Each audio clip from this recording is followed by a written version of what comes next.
ಬೆಂಗಳೂರಲ್ಲಿ ಒಬ್ಬ ಗಂಡ ಅಂದರೆ ತಪ್ಪಾಗೋಗುತ್ತೆ, ಒಬ್ಬ ಸೈಕೋ ನನ್ನ ಮಗ ಬೆಡ್ರೂಮಲ್ಲಿ ಕ್ಯಾಮ್ರಾ ಇಟ್ಟು ತನ್ನ ಸ್ವಂತ ಹೆಂಡತಿ ಅಶ್ಲೀಲ ವಿಡಿಯೋಗಳನ್ನೆಲ್ಲ ಇಟ್ಕೊಂಡಿರ್ತಾನೆ.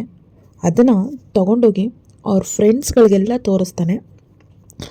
ಅದು ಸಾಲ್ದಿರ ಅಂತ ಅವ್ರ ಹೆಂಡತಿಗೂ ಕೂಡ ಒತ್ತಾಯ ಮಾಡ್ತಾನೆ ಅವ್ರ ಜೊತೆ ಮಲಗೋದಕ್ಕೆ. ಇಂಥ ನನ್ನ ಮಕ್ಕಳಿಂದ ಒಳ್ಳೆ ಗಂಡಂದಿರಿಗೂ ಕೆಟ್ಟ ಹೆಸರು.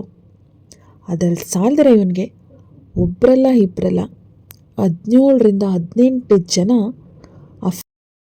ಇದು ಬೆಂಗಳೂರು ಪೊಲೀಸ್ ಸ್ಟೇಷನಲ್ಲಿ ಕಂಪ್ಲೇಂಟ್ ಆಗಿದೆ. ಹಾಗೆ ಇವನು ಮ್ಯಾರೇಜ್ ಬ್ರೋಕರೇಜಿಂದ ಮದುವೆ ಆಗಿರೋದು. ಸೊ ಯಾರೇ ಮದುವೆ ಆದ್ರೂ ದಯವಿಟ್ಟು ಹಿಂದೆ ಮುಂದೆ ಚೆಕ್ ಮಾಡಿದರೆ ಮದುವೆ ಆಗಬೇಡಿ. ಅದರಲ್ಲೂ ಮ್ಯಾರೇಜ್ ಬ್ರೋಕರ್ ಆ್ಯಪ್ ಅಥವಾ ಮ್ಯಾರೇಜ್ ಬ್ರೋಕರ್ ಕಡೆಯಿಂದ ಮದುವೆ ಆಗೋದಿದ್ದರೆ ದಯವಿಟ್ಟು ಎನ್ಕ್ವೈರಿ ಮಾಡಿ ಮದುವೆ ಆಗಿ. ಇವನು ಡಿಸೆಂಬರಲ್ಲಿ ಮದುವೆ ಆಗ್ತಾನಂತೆ. ಡಿಸೆಂಬರಲ್ಲಿ ಮದುವೆ ಆಗಿ ಫಸ್ಟ್ ನೈಟ್ ಆಗಿದ್ದ ಕೂಡಲೇ ತಲಾಕ್ ಹೇಳ್ತಾರೆ. ಇವ್ರ ಕಡೆ ಡಿವೋರ್ಸ್ ಎಲ್ಲ ಏನೂ ಬೇಕಾಗಿಲ್ಲ, ತಲಾಕ್ ಹೇಳಿದ್ರೆ ಮುಗೀತು.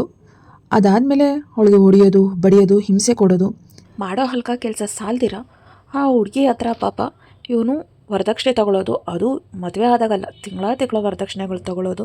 ಹಾಗೆ ಗಾಡಿ ಇಸ್ಕೊಂಡಿದ್ದಾರಂತೆ, ಸಲ್ಮಾನ್ ಖಾನ್ ತೊಗೊಂಡಿರೋ ಥರನೇ ಬೇಕಂತೆ.